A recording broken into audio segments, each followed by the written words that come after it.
a gravação da sessão iniciada. Hoje é dia 23 de agosto de 2022. Bom dia a todos. Declaro aberta a sessão da segunda Câmara Julgadora do Tribunal de Impostos e Taxas. Na composição da Câmara de hoje, todos os titulares. Vice-presidente, Dr. Douglas Kuchiyama, Flávia Arantes, também na nossa presente aqui hoje, Maria Alice Formigoni, e pela representação fiscal, o Pedro Abraão. Nós temos uma inscrição para sustentação oral, que é do processo da Electrolux. O relator, Dr. Flávio Arantes. O AIN é o 4-137-581, Electrolux do Brasil. Pelo contribuinte, o advogado Antônio José Nascimento de Souza Polac, que já está presente aqui. Nós temos por praxe iniciar os processos com pedido de sustentação oral.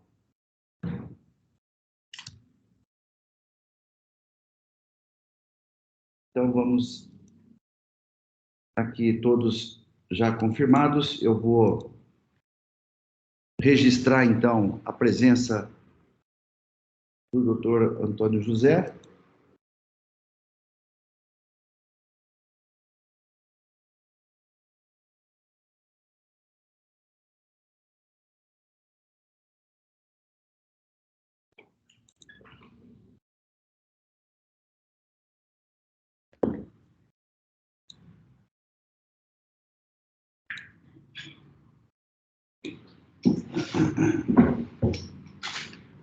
Também preciso registrar aqui a sustentação oral da representação fiscal, que nesse processo nós temos recurso de ofício.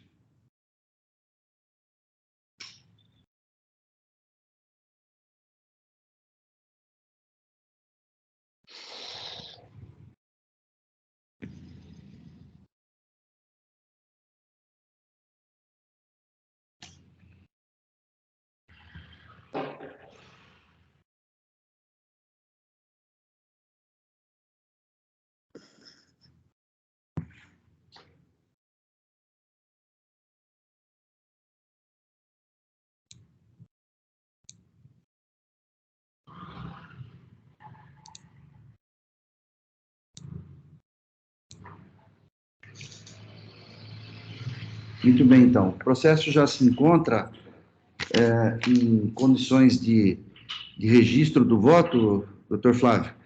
Então, assim que registrar o seu voto, pode nos apresentar o processo, em seguida eu abro a palavra para o ilustre advogado.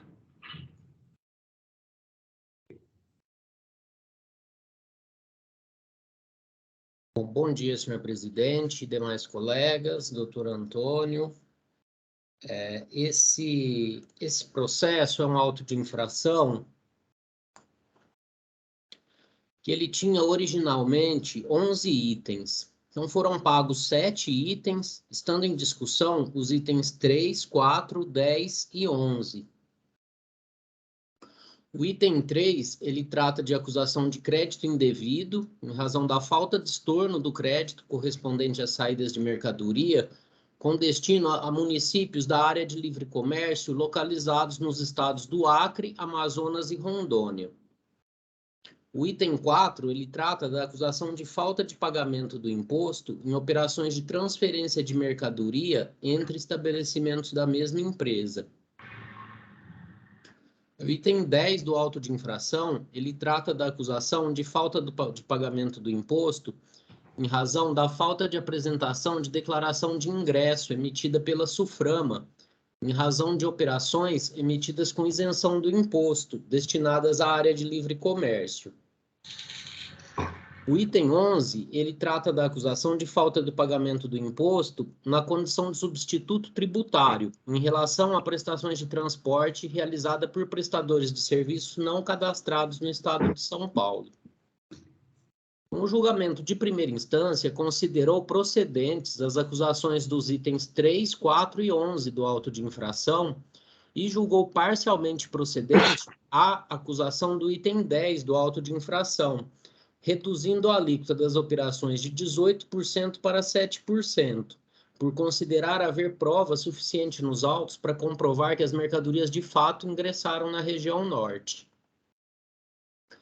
Então, em relação ao item 3, que trata da falta de estorno dos créditos relativo às operações com destino à área de livre comércio, o recurso ordinário argumenta que a metodologia de cálculo não está correta. No mérito, entende que há direito à manutenção dos créditos, citando o princípio da não cumulatividade e decisões judiciais que entende que lhes são favoráveis.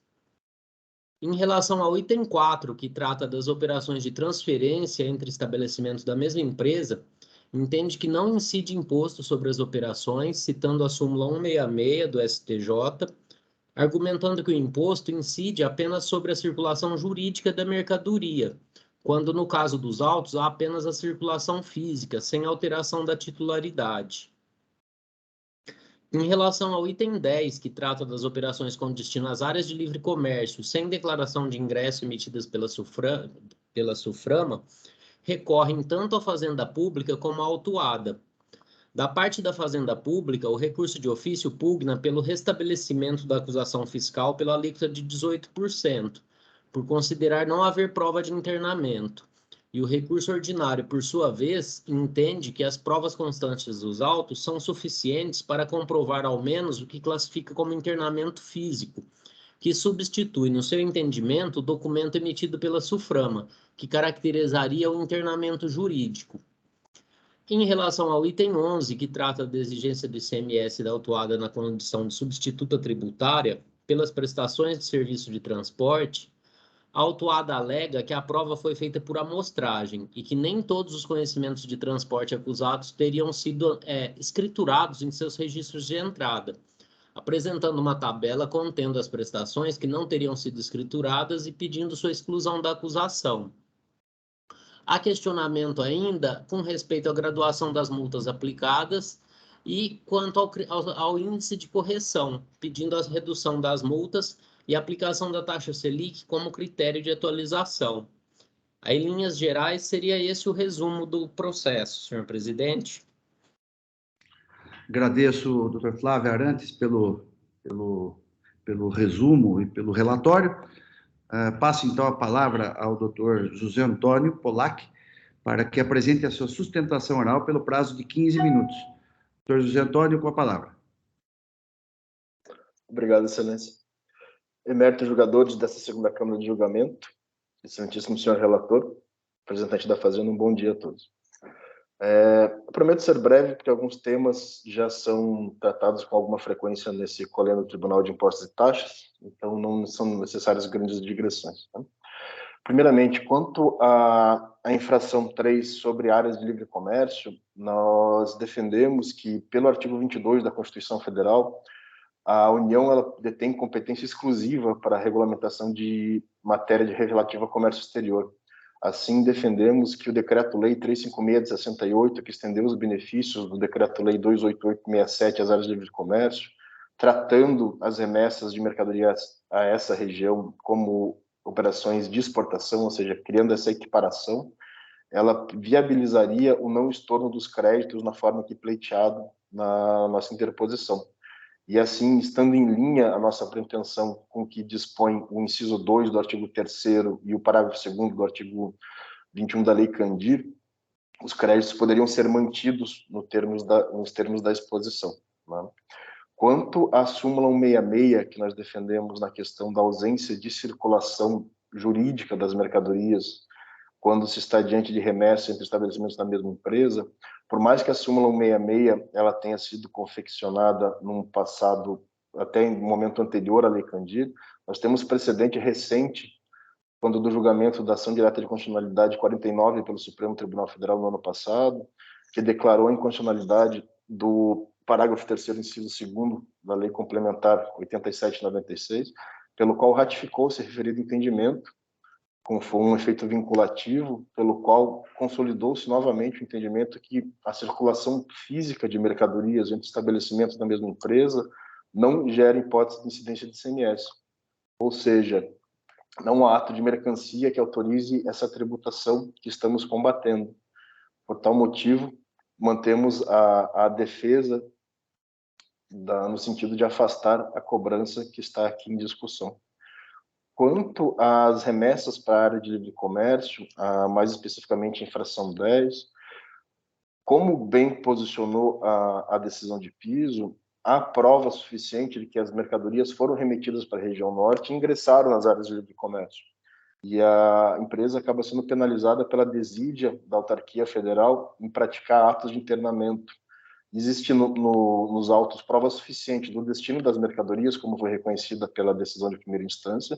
Há prova nos autos de que foram formalizados todos os pedidos de internamento, só que, infelizmente, como é sabido, como é conhecimento desse colega do tribunal, há não sei se posso qualificar como uma fé, mas há um desinteresse local na prática desses atos de competência exclusiva que acabam prejudicando contribuintes que estão em outras localidades, como nós estamos vivenciando nesse momento.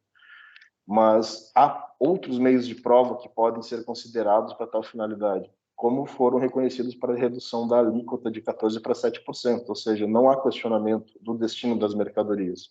O que há é um formalismo excessivo no reconhecimento da aplicação da benesse fiscal que possui índole constitucional.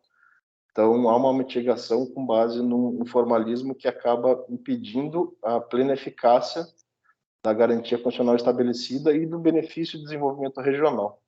E quanto a esse tópico, há ainda um ponto que merece atenção, porque não só se defende no recurso, como se defendeu na impugnação originária, a prova da remessa às áreas de comércio e a aplicação da isenção, por assim dizer, mas também a prova de que várias dessas remessas foram objeto de devolução, porque foram juntadas notas de devolução de mercadorias no processo, só que essas notas foram desconsideradas pela decisão de primeira instância, porque entendeu o emérito julgador que as notas de devolução não foram objeto da impugnação. Mas nós temos precedentes, não só desse tribunal, como também da Corte Especial desse tribunal, que quando você tem a devolução de mercadorias que foram remetidas para o comércio, em que pese a falta de internamento, essas devoluções acabam anulando a cobrança da mercadoria remetida. Inclusive, foi feita a correlação na peça de interposição e na peça de impugnação das notas fiscais de remessa e devolução que anulariam essas cobranças.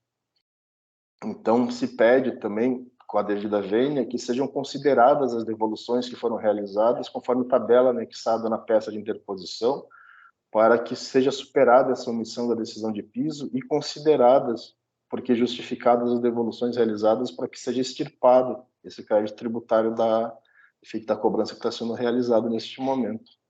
E, por fim, no que diz respeito às operações de transporte, tanto na lavratura, cujo fundamento foi simplesmente replicado em sede de decisão de primeira instância, temos que foi adotada uma presunção sem amparo fático, porque, no primeiro momento, a justificativa da ilustre autoridade responsável pela lavratura foi que as operações que foram supostamente, como posso lhe dizer, não foram reconhecidas pela empresa, teriam sido, sim, afastadas da lavratura. Porém, com base em 6 conhecimentos de transporte que haveriam sido escriturados, foi lançado crédito tributário em mais de 40 operações, as quais não têm substrato fático probatório para suportar a cobrança, porque não foram devidamente escrituradas como presume a autoridade fiscal. Então, a empresa ela mantém a linha de que ela não reconhece essas operações, as quais não foram efetivamente escrituradas. Então, essa presunção de 6 operações de transporte não poderia ser replicada para outras 40, simplesmente para justificar a exação pretendida e aqui resistida. A presunção, na verdade, ela não pode ser ampliada de forma injustificada, uma vez que o ônus probatório, nesse momento, ele recai sobre a ilustre autoridade fiscal para justificar a lavratura. Dessa forma, por falta de substrato fático, pede-se efetivamente que inverta-se a presunção que foi adotada e que seja afastada a cobrança quanto ao item 11 da lavratura aqui que foi impugnado. Como lhes prometi, fui breve e agradeço pelo tempo de vossas excelências. Eu cumprimento o Dr. Antônio Polak pela sustentação oral, muito objetivo, muito claro na sua exposição. Eu passo, então, a palavra ao ilustre relator para que apresente o seu voto. Doutor Flávio, com a palavra.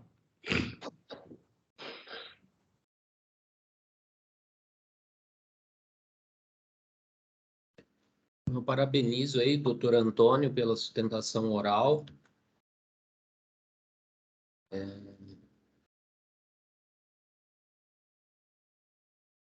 Eu passo a leitura do voto.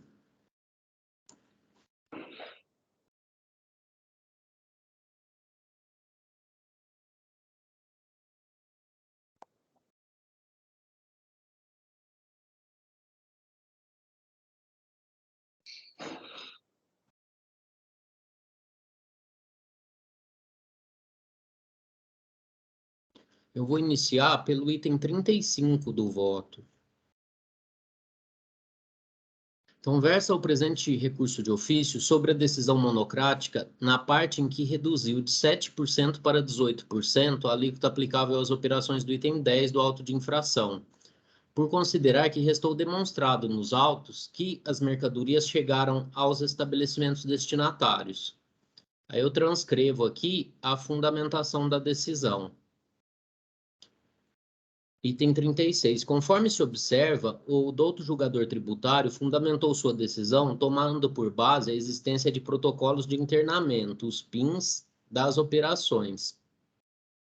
Todavia, com a devida vênia, analisando os autos, verifico que as provas existentes sobre a matéria são as telas de sistema de folhas 857 a 860, que sequer trazem a informação do número de protocolo de ingresso da mercadoria na área incentivada. Caso houvesse nas telas apresentadas o número do PIN, poderia ser checada a informação diretamente no site da SUFRAMA.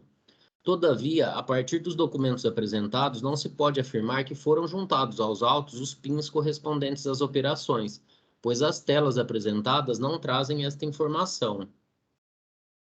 Ainda que viessem aos autos os números do PIN, necessário destacar que tal protocolo comprova apenas que foram enviados os dados dos documentos fiscais para a base de dados da SUFRAMA, e nada mais. É apenas um protocolo gerado pelo site da SUFRAMA após a transmissão dos dados das operações, que contém os dados básicos para o início do procedimento de internamento. Embora existam algumas validações, incluído o aceite do destinatário para sua geração, via de regra, esse procedimento é concluído antes da coleta das mercadorias no remetente. Avançando na análise das provas, verifico as folhas 642 a 645, que consta dos autos cópias da EFD, registro de entradas do destinatário, no qual consta a escrituração dos documentos referentes aos subitens 10.7 e 10.8. E também constam canhotos de recebimento das demais notas fiscais, as folhas 653 a 658, além do DACT de folha 652. Entendo que o registro da nota fiscal na escrita fiscal do destinatário é prova razoável de que a mercadoria foi entregue no destino. Também entendo que a existência de DACT, conhecimento de transporte, também é prova razoável de que a mercadoria foi entregue no destino. Todavia, da parte legível do DACT apresentado, é possível verificar que a autuada consta como destinatária do mesmo, de sorte é que entendo que deva ser desconsiderado, mesmo porque seu valor de R$ 45,45 é incompatível com as operações em tela. De outra sorte, entendo que os canhotos de entrega, desacompanhados de outros elementos de prova, são insuficientes para provar a entrega das mercadorias. Nesses termos, mantenho a decisão recorrida nos tocantes ao item 10.7 e 10.8, que ficam com alíquota de 7%, em razão das operações terem sido escrituradas nos registros de entrada do destinatário, e dou parcial provimento ao recurso de ofício nos tocantes aos subitens 10.1 a 10.6 para restabelecer a exigência fiscal pela alíquota de 18%, por não considerar demonstrada a entrega das mercadorias no destino, quer seja por meio da escrita fiscal dos destinatários, quer seja por meio de conhecimento de transporte, reputando insuficientes as provas apresentadas, telas de sistema e canhotos de internamento. Passo ao julgamento do recurso ordinário apresentado. Como não há questões preliminares, passo ao julgamento das questões de mérito, iniciando pelo item 10, para melhor andamento dos trabalhos. Ainda no tocante à matéria de fato referente ao item 10, a autuada reitera a existência de notas de devolução, conforme quadro de folhas 1008, que alega serem referentes às remessas acusadas no item 10. A decisão recorrida em seu item 54 já havia se manifestado no sentido de não haver correlação entre as notas de devolução indicadas e as notas acusadas no item 10, escorado em análise realizada pelo autor do feito. Todavia, o autuado insiste que a análise não foi adequada. Importante destacar que as operações acusadas nesse item são as operações constantes no demonstrativo 10 de folhas 622 a 623. A nota fiscal de saída apontada como exemplo pela autuada, as folhas 1009, de número 663-208, efetivamente não consta do demonstrativo 10, de forma que a nota fiscal de devolução correlata, trazida às folhas 1010, de número 66050, de fato não possui relação com esse item de acusação. Desta forma, fica afastado o argumento, tendo em vista que o exemplo apresentado não é pertinente aos fatos. Já no tocante à matéria de direito, alega excessivo formalismo para a comprovação do ingresso das mercadorias e reconhecimento da isenção, pugnando pelo reconhecimento da isenção com base nos documentos disponíveis, que alega comprovarem ao menos a internação física das mercadorias, se não suficientes para a comprovação da internação jurídica. Conforme já apontado na análise da matéria de fato, entendo que as telas de sistema apresentadas nem ao menos trazem o número de protocolo do PIN, não havendo comprovação, salvo melhor juízo, de que o procedimento de protocolo das informações no sistema SUFRAMA foi concluído. Por outro lado, a legislação estabelece que a constatação do ingresso das mercadorias nas áreas incentivadas é de competência da SUFRAMA, de forma a criar uma condição para a fruição do benefício. Veja-se. Aí eu transcrevo o artigo 5º, parágrafo 6º do artigo 80, eu transcrevo o parágrafo 6º do artigo 84, que fala que a constatação do ingresso da mercadoria nas áreas incentivadas será divulgada pela SUFRAMA por meio de declaração disponível na internet. Aí voltando ao item 49. Há ainda o pedido de vistoria técnica previsto nos parágrafos 7º e seguintes do artigo 84, como forma de solução para os casos em que a declaração não é obtida ordinariamente, e não há prova nenhuma nos autos no sentido de que tal providência tenha sido adotada pela autuada para tentar sanear a situação.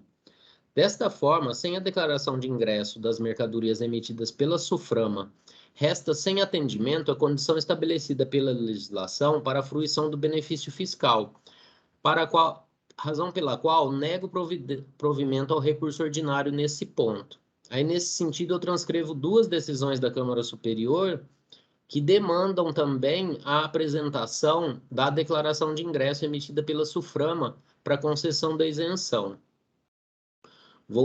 Passando ao julgamento do recurso ordinário no tocante ao item 3, que trata dos estornos de crédito em decorrência das operações de saída com destino às áreas de livre comércio, temos preliminarmente o questionamento sobre a validade do procedimento de cálculo realizado pelo fisco.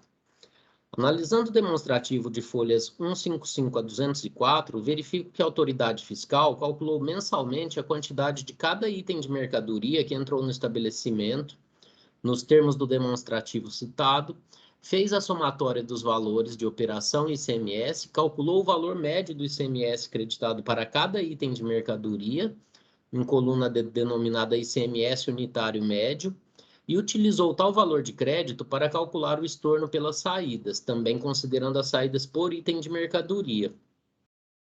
Como alternativa à metodologia desenvolvida pelo auditor fiscal, a autuada propõe que sejam identificadas as correspondentes operações de entrada de cada uma das saídas, para que seja aferido o montante do crédito a ser estornado. Todavia, analisando as DANFs e os registros de entrada de folhas 205 a 220, não é possível identificar os números de série de cada um dos itens de mercadoria que permitam ao fisco realizar o rastreamento das entradas, de forma que, caso a autuada dispusesse de tais dados e entendesse pertinente o método de cálculo, deveria ter trazido aos autos tais cálculos e o correspondente valor de confronto para análise, e não exigir tal tarefa do fisco que, sabidamente, não tem ferramentas para rastrear as mercadorias.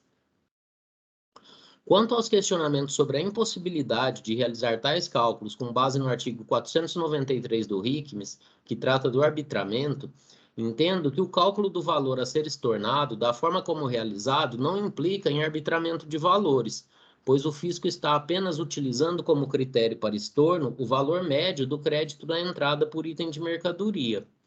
Observo ainda que o artigo 493 não consta do lançamento original, tendo sido utilizado apenas a título argumentativo pelo auditor fiscal em sua manifestação fiscal, não representando critério jurídico para o lançamento realizado. O critério jurídico para o lançamento que consta no AIM exordial é o artigo 67, inciso 2 do RICMES, que em seu parágrafo 1º estabelece o seguinte: havendo mais de uma operação ou prestação e sendo impossível determinar a qual delas corresponde à mercadoria ou serviço, o imposto a estornar deverá ser calculado mediante a aplicação da alíquota vigente na data do estorno sobre o preço mais recente de aquisição ou serviço tomado. Desta forma, não havendo demonstração de prejuízo para a autuada em relação aos cálculos da forma como realizados, ficam mantidos os cálculos apresentados. Quanto ao mérito da acusação em si, temos que o direito à manutenção dos créditos é assegurado pela Constituição Federal nos seguintes termos. Aí eu transcrevo o artigo 155 da Constituição Federal, parágrafo 2º, inciso 2, que diz que a isenção ou não incidência, salvo determinação em contrário da legislação, não implicará crédito para compensação com o montante devido nas operações ou prestações seguintes. Conforme se observa, a própria Carta Magna, ao estabelecer o princípio da não cumulatividade do ICMS, estabelece como regra geral que nos casos de isenção ou não incidência não há o direito ao crédito relativo à operação antecedente para compensação, exceto nos casos em que houver determinação em contrário da legislação, o que ultrapassa inclusive o teor do artigo 22 da Constituição Federal 88, invocado pela autuada, versando a acusação sobre crédito do imposto e não sobre operações interestaduais especificamente. No caso dos autos, temos que as saídas com destino às áreas de livre comércio, como regra geral, não dão direito à manutenção dos créditos, nos termos do convênio ICMS 5292, que expressamente excepcionou a tais operações o direito ao crédito.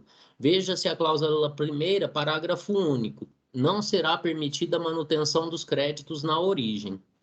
Mais recentemente, em 2011, foi firmado o Protocolo 52/2011 entre os estados de São Paulo, Amapá e Roraima, por meio do qual tais estados aderiram às condições de fiscalização especial previstas no convênio ICMS 71/2011, de forma a haver, em relação às operações de saída com destino às áreas incentivadas do Amapá e Roraima, a dispensa do estorno dos créditos previstos na cláusula 1ª, parágrafo único do convênio 52/92.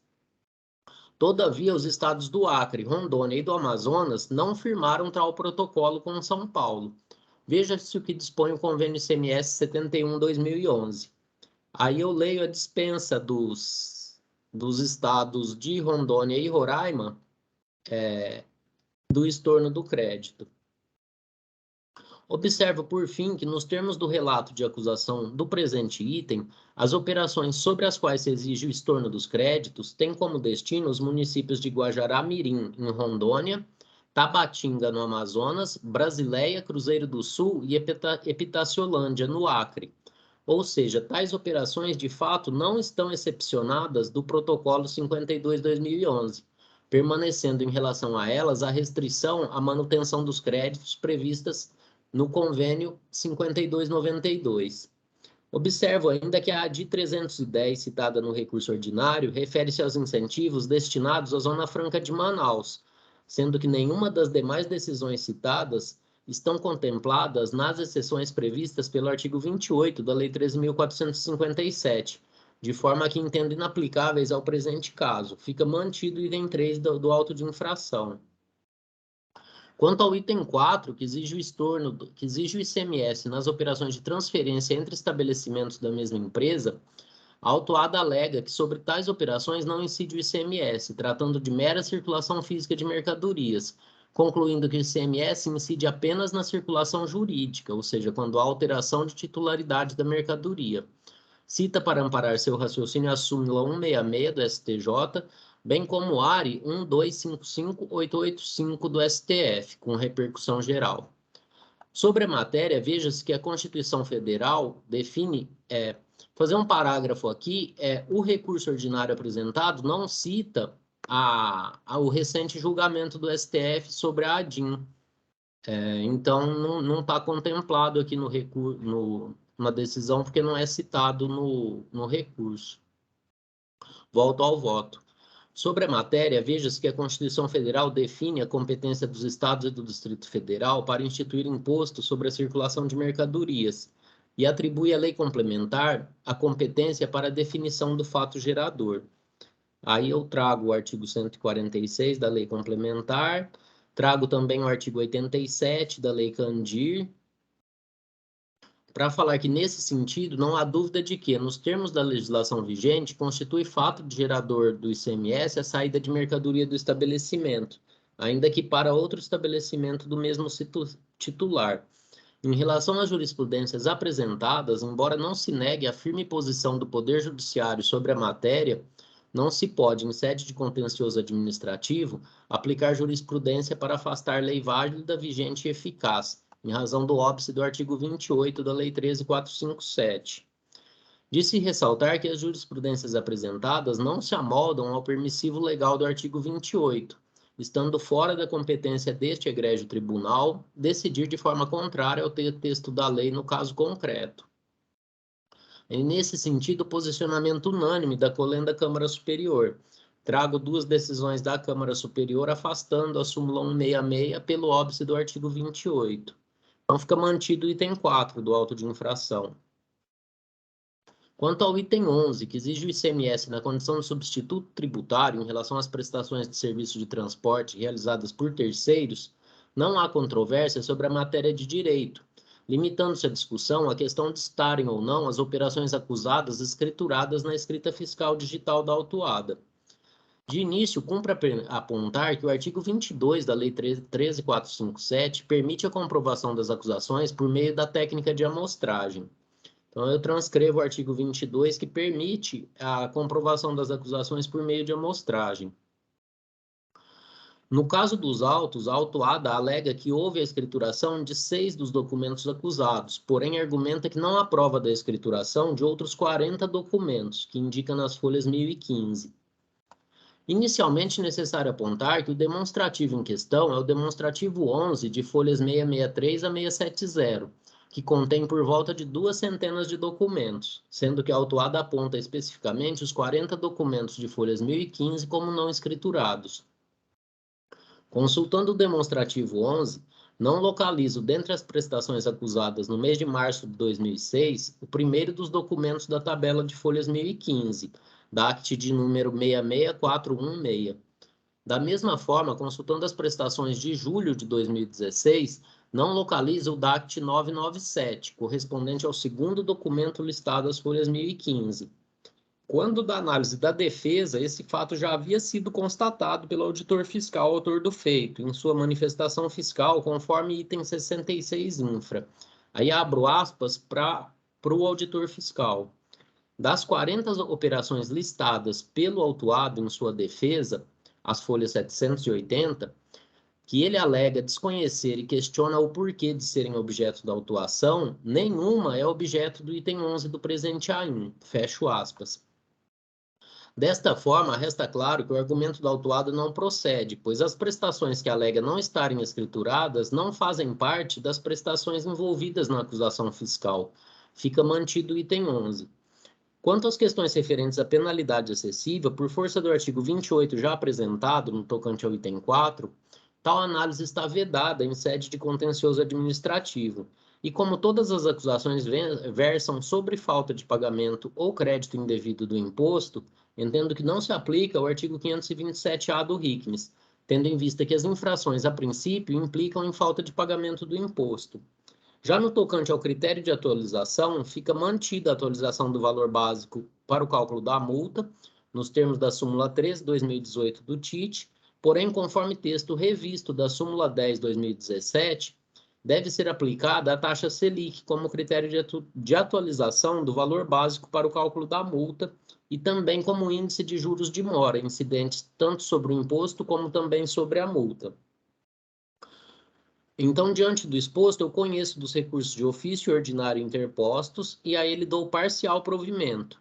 Provido o recurso ordinário apenas para limitar os consectários legais de multa e juros aos índices da taxa Selic e provido o recurso de ofício apenas para restabelecer as acusações dos subitens 10.1 a 10.6 para seus valores originais. É esse o voto, senhor presidente. Parabenizo o ilustre relator pelo excelente voto, muito bem fundamentado e analisando a miúde as provas dos autos. Realmente é um processo que tem várias acusações fiscais ainda em discussão, né? E que realmente demandou aí uma análise detalhada sobre as provas e tendo em vista até o excelente recurso apresentado pelo contribuinte.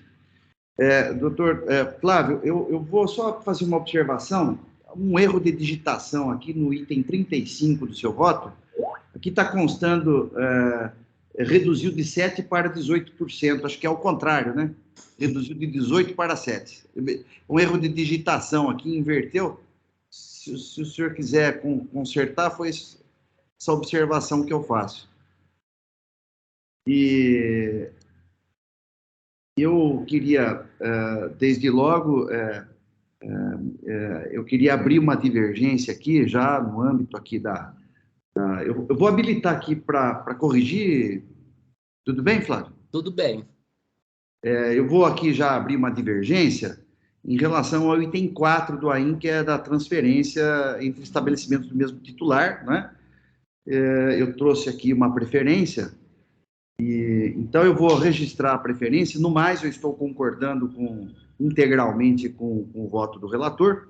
Eu só vou divergir em relação à acusação sobre as transferências de mercadorias entre estabelecimentos do mesmo titular, porque já é até uma posição que eu já apresentei votos nesse sentido, é uma questão de direito, né? Eu vou só registrar minha preferência para que a gente possa prosseguir nos debates.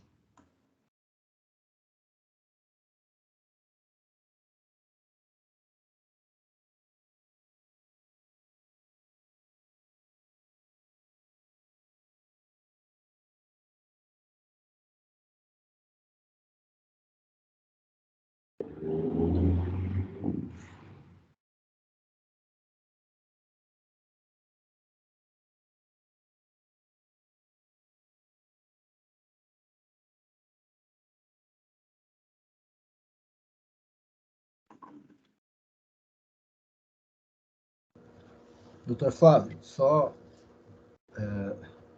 para fomentar aí o debate, né, sem querer impor nada, só para a gente discutir aqui uma questão. Parabenizo pelo voto, é bem completo aí, tem várias questões. No decorrer aqui do seu voto, você comenta que a questão da ADC 49 não foi suscitada no recurso, né? Mas se tivesse, faria a diferença? Esse é um ponto que eu queria te perguntar, só isso. No momento, não. Eu creio que em breve faria, sim.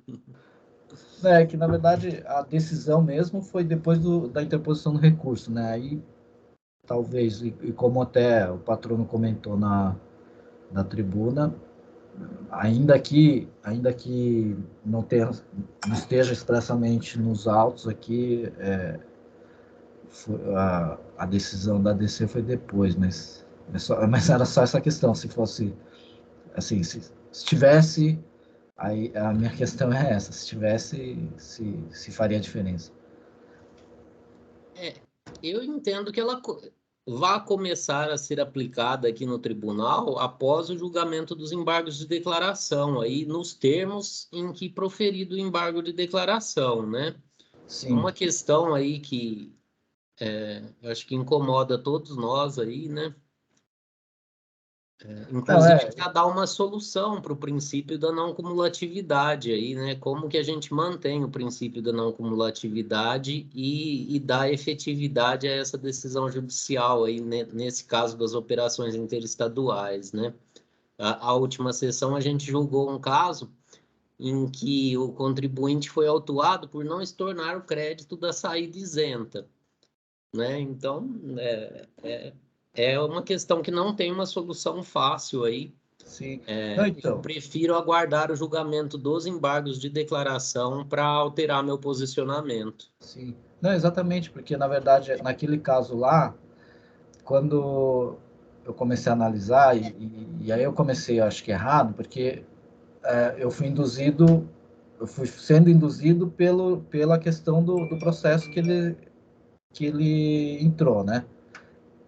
E aí depois que eu fui entender a questão do estorno. Então, no começo eu estava assim, vou dar provimento, porque na verdade os embargos para ele nem vai fazer diferença. Agora, porque ele tinha entrado com ação judicial e tudo mais. Agora, depois que eu vi a questão do estorno, eu falei, não, aí a discussão é outra, mas aí eu não sei como é que vai ficar a questão dos embargos, né? Aí a gente precisa, eu também entendo que possa ser a questão da súmula e tudo mais, mas também tem a questão dos embargos que vai dar pano aí também, né?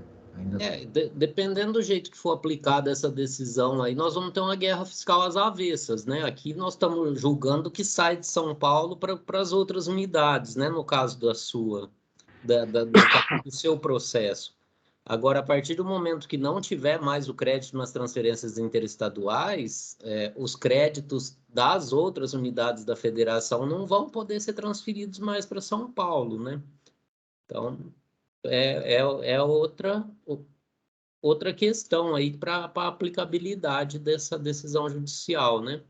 Mas enquanto não sair aí o julgamento dos embargos de declaração, eu vou manter esse posicionamento aí, sabendo, é claro, que ele vai ser alterado aí após o julgamento dos embargos.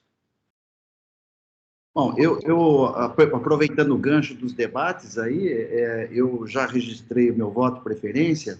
Não vou ler inteiro, porque é uma fundamentação longa aqui, para justificar o meu voto, mas eu entendo que a questão aqui da acusação fiscal é de falta de pagamento, né?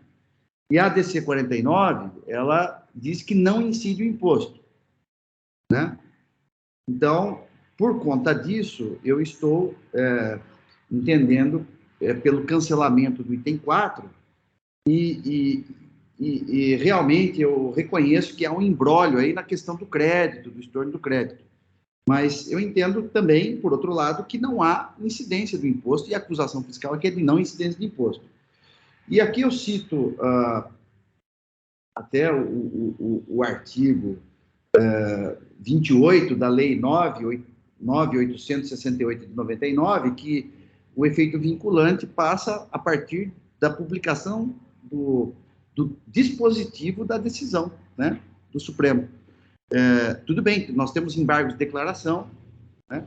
Nós temos que está suspenso, eu até consultei agora de manhã, né? Consultei a tramitação da DC 49, o processo está suspenso ainda, para efeitos de modulação e para resolver essa questão do crédito, como é que vai ser. Mas o que está decidido é que não há incidência de imposto nas transferências, né? Então, o resumo do meu voto é nesse sentido. E aí eu acompanho o relator com relação ao restabelecimento dos itens 10.1 ao 10.6 do AIM, né? Para os valores originais, conforme o relator decidiu. E eu estou dando provimento ao recurso ordinário para cancelar o item 4 do AIM e também com relação aos juros, né? Acompanho também a questão dos juros também. Eu só faltou aqui no dispositivo final eu colocar essa questão dos juros aqui. Eu só vou fazer essa pequena alteração para a gente não... Mas os debates estão em andamento.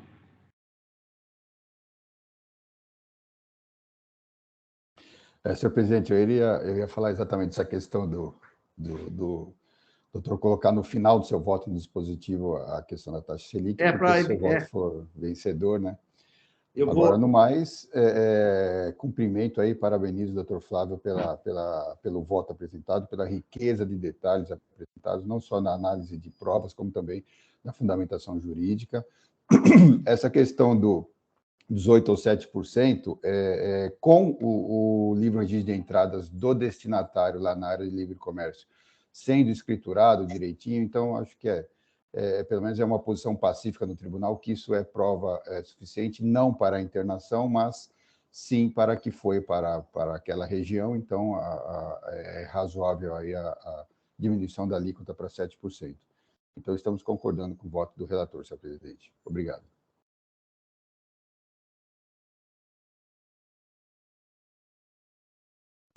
Bom dia a todos. Eu quero cumprimentar o doutor Antônio pela sustentação oral, o doutor Flávio pelo voto excelente, super meticuloso, assim, super detalhado. Só que nessa questão aí do item 4, eu acho que eu vou acompanhar o doutor Orivaldo. Agora, no restante, estou de acordo.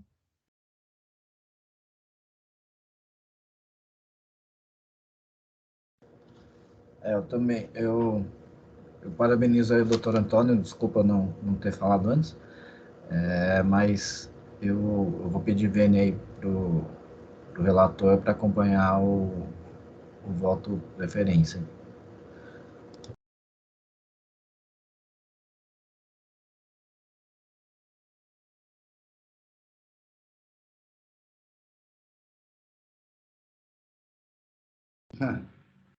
Não estou conseguindo registrar minha preferência aqui.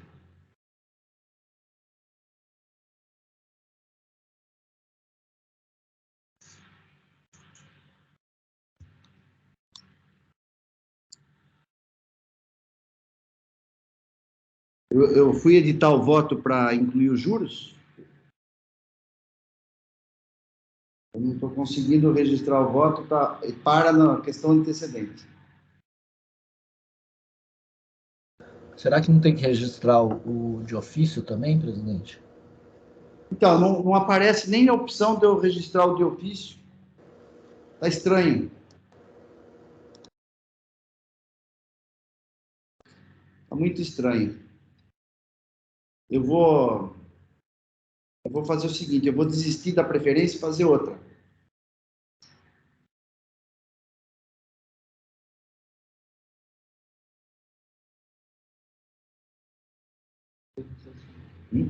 Não,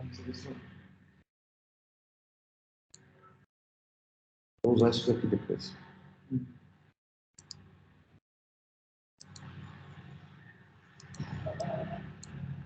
Não,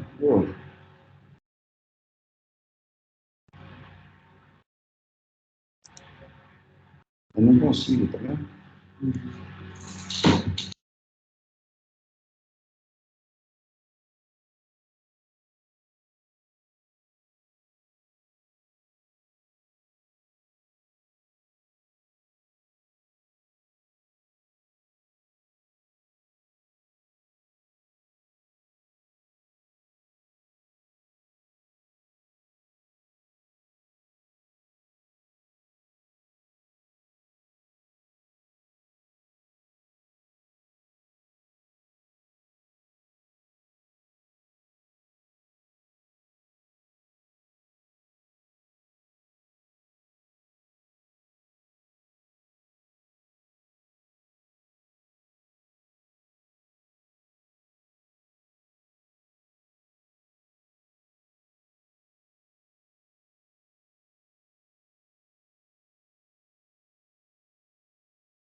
Agora consegui registrar, eu desisti da preferência e fiz outra.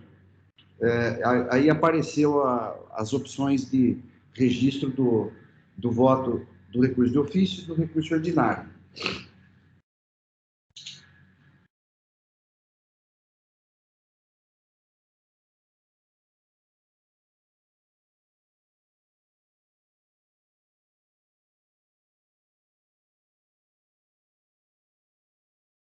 Podemos seguir, então, para encerrar os debates?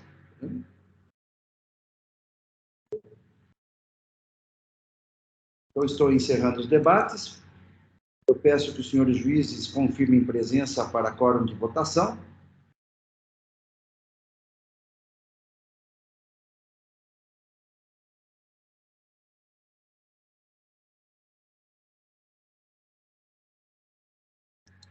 Todos confirmados, processo em votação.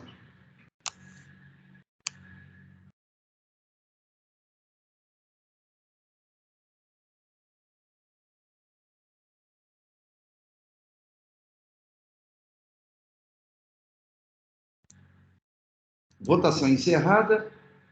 Por maioria de votos, prevaleceu o voto de preferência, em que o recurso ordinário, o recurso de ofício foi parcialmente provido para restabelecer os itens 10.1 a 10.6 em valores originais.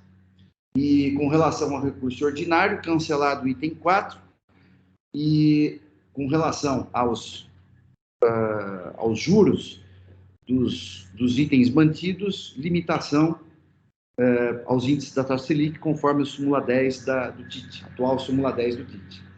Eu passo, então, ao registro o encerramento do julgamento.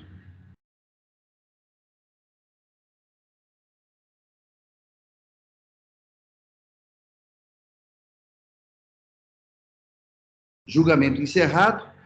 Agradeço e cumprimento mais uma vez o ilustre advogado, doutor Antônio Polak, e passamos então ao próximo processo da pauta. Obrigado, um bom dia a todos.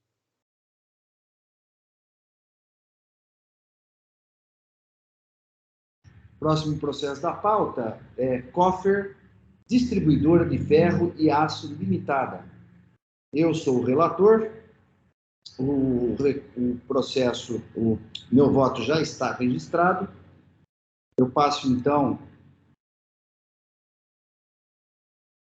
não há sustentação oral, então eu passo a apresentação do processo e também diretamente o meu voto.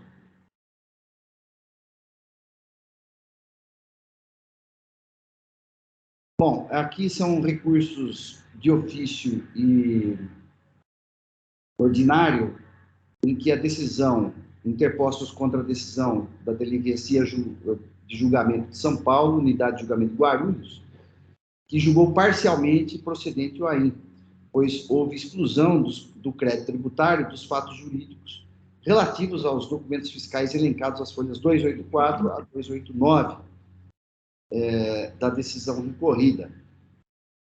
Razão pela qual a Fazenda interpôs recurso de ofício e o contribuinte, na parte mantida, também apresentou seu recurso. Aqui é crédito, acusação única e de crédito indevido, tendo em vista que foi registrado, o crédito tomado foi com base na escrituração de notas fiscais de entradas cujo destinatário dos documentos fiscais é diverso do autuado. Então, o que ocorreu foi o seguinte: a filial recebeu as mercadorias, escriturou e se creditou, mas o destinatário era a matriz, não é? Então, por conta disso, houve aplicação aqui da multa do artigo 85, inciso 2, letra C, da Lei 6374/89, tendo em vista a infração aos artigos 61, 59, parágrafo 1º, item 3 do RICS. Muito bem, passo ao voto. Eu vou tentar sintetizar dentro do possível. A acusação, agora eu vou analisar o recurso de ofício. A acusação fiscal é de crédito indevido, tendo em vista que o autuado filial, número tal, né, do CNPJ, escriturou notas fiscais eletrônicas de entradas, sendo que o destinatário que consta nos referidos documentos fiscais é diverso, que é a matriz, em infração aos artigos 59, parágrafo 1º, item 3, combinado com 61 do RICS. Efetivamente, a autuada de CNPJ tal, barra 00440, que é a filial, recebeu e creditou-se do imposto de mercadorias, que, no entanto, foram destinadas ao estabelecimento matriz, número tal, barra 00106, conforme consta dos documentos fiscais colacionados aos autos. Com efeito, resta caracterizada a infração perpetrada, ex vido o artigo 61, parágrafo 4º, item 1 do RICS, que assim prescreve. E aqui eu transcrevo. Destarte, a decisão recorrida é equivocada, dado que não se trata de infração por descumprimento de dever instrumental, mas de crédito indevido, porque a legislação não permite a tomada de crédito por estabelecimento que não seja aquele do destino da mercadoria, mesmo que a entrega ocorra em outro local ou estabelecimento. Logo, não pode subsistir o entendimento do julgador monocrático de que o contribuinte teria inserido dados nos endereços da entrega das mercadorias no campo dados adicionais, planilhas 284/289, pois não se discute a infração do artigo 125 do RICS. De outra parte, é irrelevante que a apuração do contribuinte seja centralizada, a uma, tendo em vista o disposto no artigo 61, parágrafo 4º, item 1 do RICS, princípio da legalidade. A duas, porque a legislação tributária não autoriza tal procedimento sem implicar na violação do princípio da não cumulatividade. A três, pois, como bem apontou a representação fiscal, o estabelecimento matriz destinatário da mercadoria, conforme constante dos documentos fiscais, poderia se acreditar do imposto.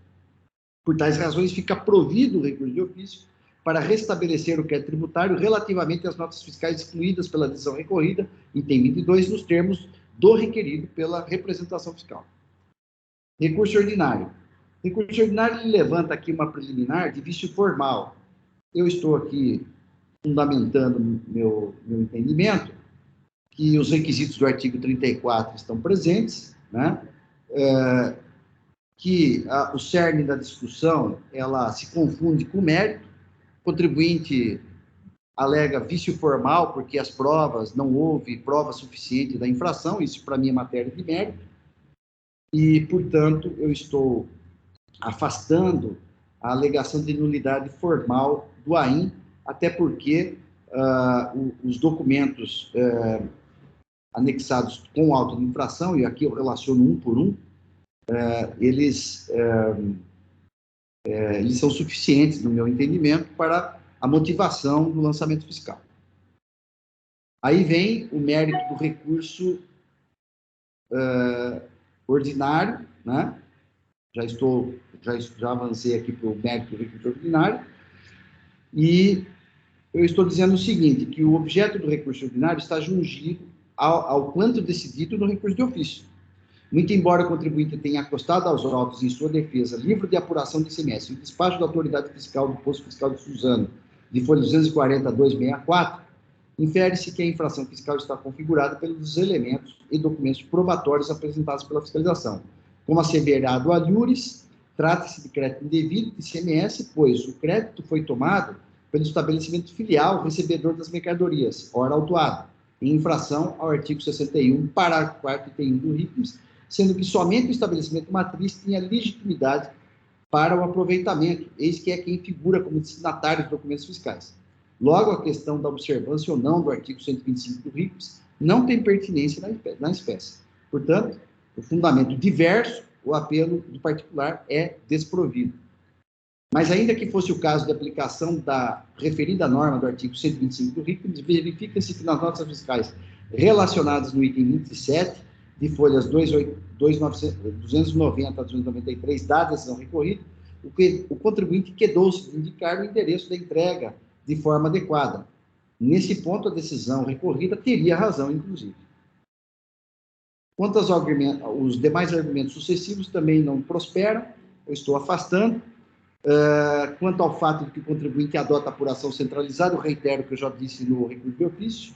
No que se refere à necessidade de apuração de crédito tributário por levantamento fiscal, nos termos do artigo 509 e 509-A do RICMES, eu estou rejeitando, uma vez que os documentos, não é o caso de levantamento fiscal, e os documentos disponíveis no auto de infração são suficientes para apuração e lançamento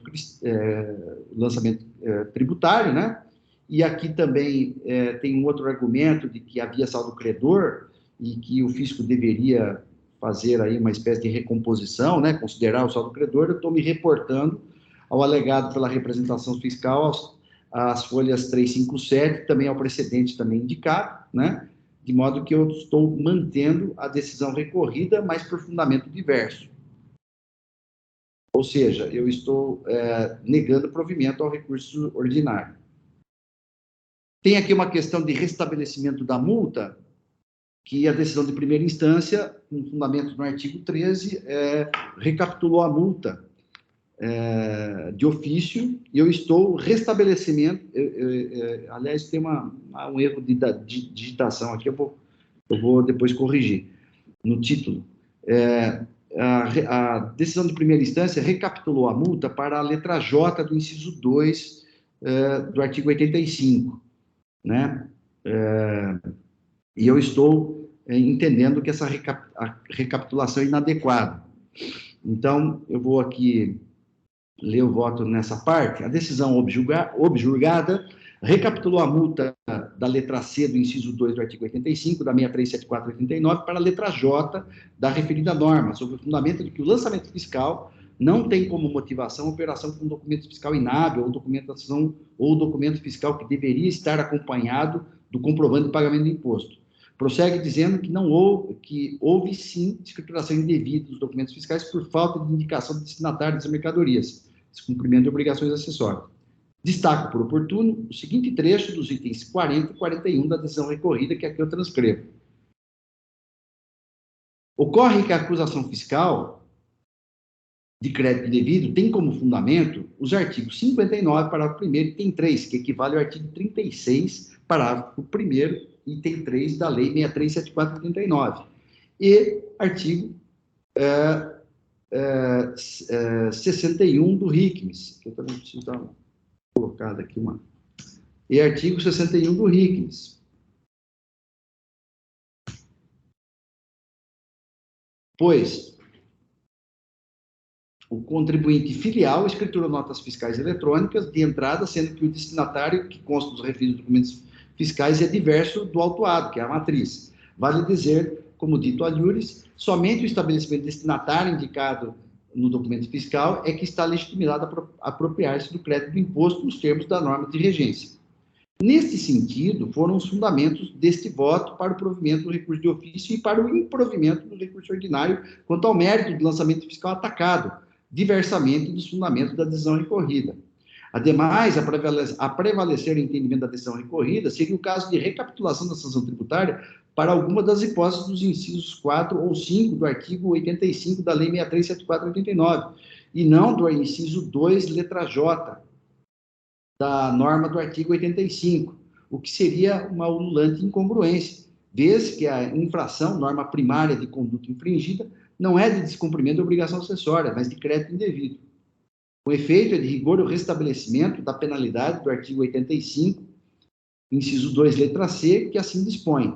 E aqui eu transcrevo a letra C, que é justamente crédito de imposto decorrente de escrituração de documentos que não atendam às condições do item 3 do parágrafo 1º do artigo 36, que é justamente o fundamento da acusação fiscal, né? Que é o 59, que equivale, do regulamento, que é o 59, parágrafo 1º, item 3, que equivale ao 36 da Lei 6374/39. Infere-se que os fatos descritos no lançamento fiscal se subsumem à hipótese legal sancionatória suso transcrito. Ora, a escrituração levada a efeito pelo estabelecimento autuado, ensejador do crédito de imposto, mesmo sem efetivo recebimento da mercadoria, desatende o disposto no artigo 61, parágrafo 4º, item 1, em combinação com o item 3, parágrafo 1º do artigo 59 do RICMES, de modo que a norma sancionatória do artigo, também faltou do artigo 85, inciso 2, letra C, da Lei 6374/89, incide perfeitamente na espécie. A letra C do inciso 2 do artigo 85, da Lei 6374/89, não tem aplicação restrita para as infrações clássicas de crédito indevido amparadas por documentos inidôneos, como quer crer o julgador de primeiro grau. Logo, a decisão recorrida deve ser reparada neste ponto, com fundamento no artigo 13 da Lei 13.457/89, que assim prescreve. E aqui eu transcrevo. Então, exposto de ofício, restabeleço a multa aplicada no AIN exordial, de modo que o lançamento fiscal, tal como lavrado, fica integralmente mantido. Observe, por fim, que não é o caso de aplicação do parágrafo 1º do artigo 13 da Lei 13.457/89, por se tratar de restabelecimento de multa aplicada no AIN. Com relação ao pedido de redução de multa, aplicação do artigo 527-A do RICMES, aqui tem um longo fundamento também, que eu vou sintetizar, até amparado na jurisprudência do TIT, de que nas infrações de crédito indevido implica em falta de pagamento de imposto, portanto, um dos requisitos objetivos do artigo 527-A do RICMES não está presente. Então, diante do exposto, eu conheço do recurso de ofício e a ele dou o provimento para restabelecer o crédito tributário excluído pela decisão recorrida. Quanto ao recurso ordinário, conheço do apelo e dou parcial provimento para restabelecer a multa do artigo 85, inciso 2, letra C, da Lei 6374/89. Assim, nos termos do fundamentado, o presente do lançamento fiscal fica integralmente mantido, aqui no caso, de forma originária. Esse é o meu voto, o processo está em discussão.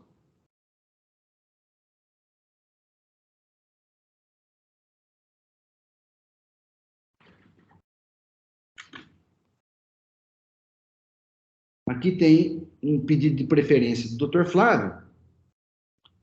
Estou concedendo a preferência. Dr. Flávio, assim que registrar a sua preferência, poderia nos apresentar o seu voto e a gente segue com aí podemos seguir aí com os debates. Eu só vou fazer corrigir aqui um erro de digitação e, sem prejuízo, aí podemos...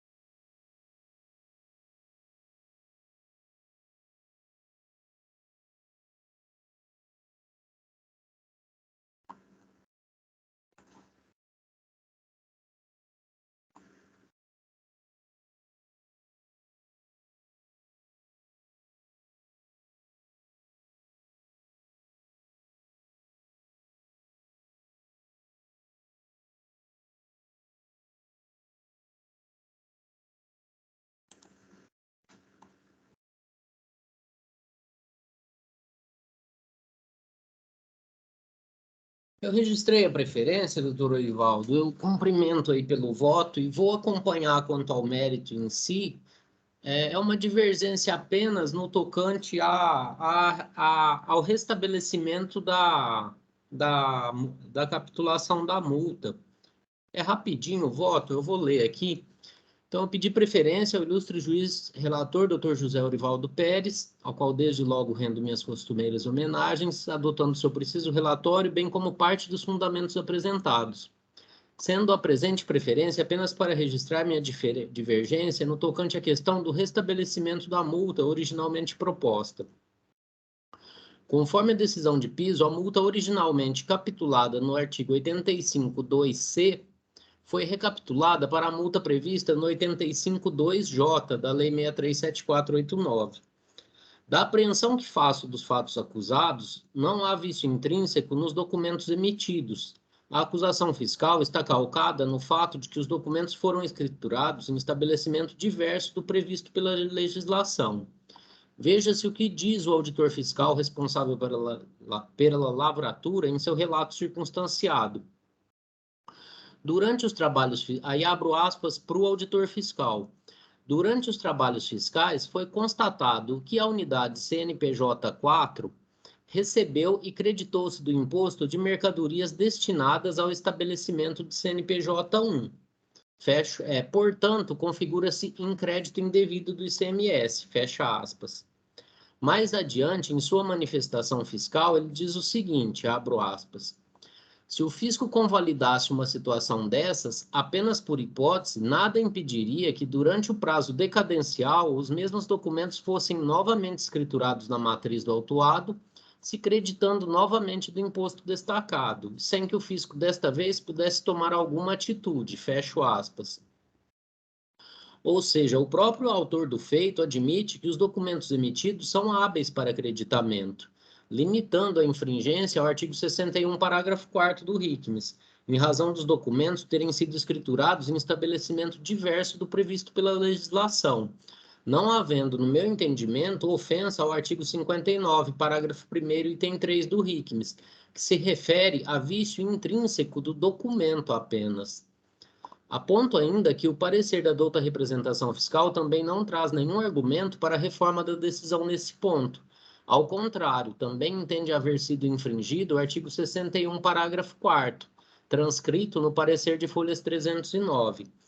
Nesses termos, anoto minha divergência em relação ao voto do ilustre relator, para dar provimento parcial ao recurso de ofício manejado, restabelecendo as acusações em relação às operações que haviam sido afastadas pela decisão de piso, porém mantendo a recapitulação da multa para o artigo 85.2J da Lei 6374/89 e para negar provimento ao recurso ordinário.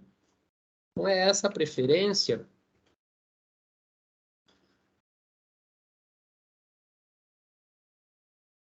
Tá sem som, doutor Orivaldo. Desculpa. Cumprimento, doutor Flávio, pela preferência, é um entendimento aí jurídico, né, diverso.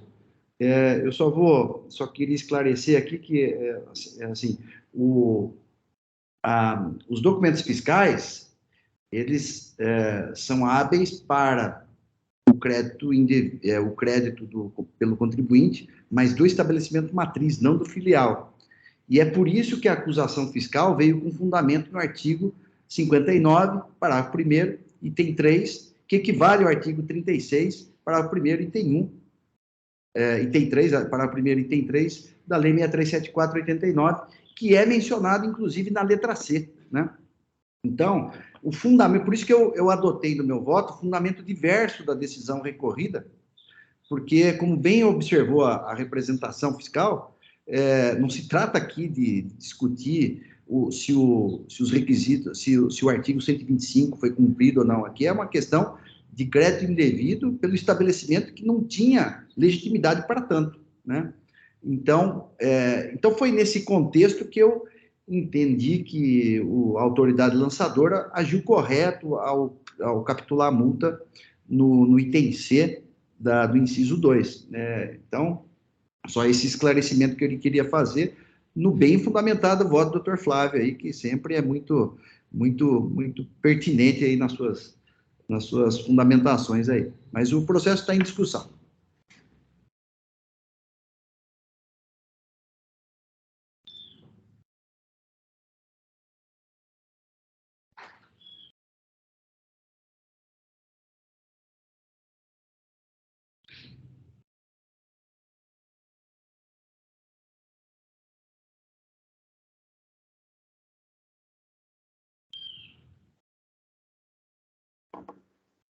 Bom, não havendo inscritos, eu posso encerrar? Posso? Tá bom. Então, estou encerrando os debates. Acho que os votos estão muito bem postos, né? Estão muito claros, né? Então, peço que os senhores juízes confirmem presença para quórum de votação.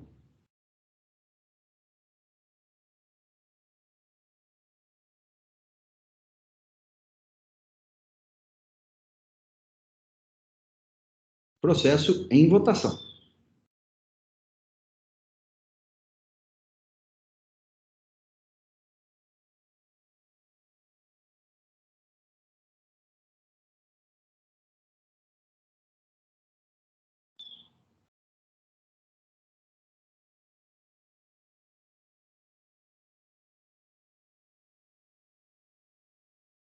Votação encerrada. Proclamo o resultado do julgamento.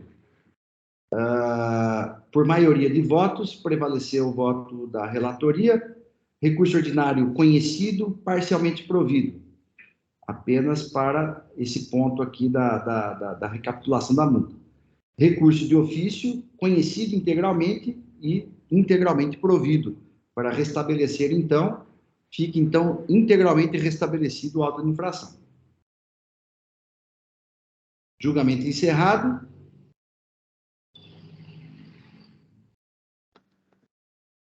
E com o encerramento desse julgamento, nós cumprimos a pauta de hoje. Estou, então, encerrando a sessão. Declaro encerrada a sessão da segunda Câmara Julgadora do Tribunal de Impostos e Taxas. Cumprimento e agradeço a todos pelo bom trabalho realizado hoje, muito consistente, e até a próxima sessão. Eu peço, então, que o Oswaldo encerre a transcrição de hoje.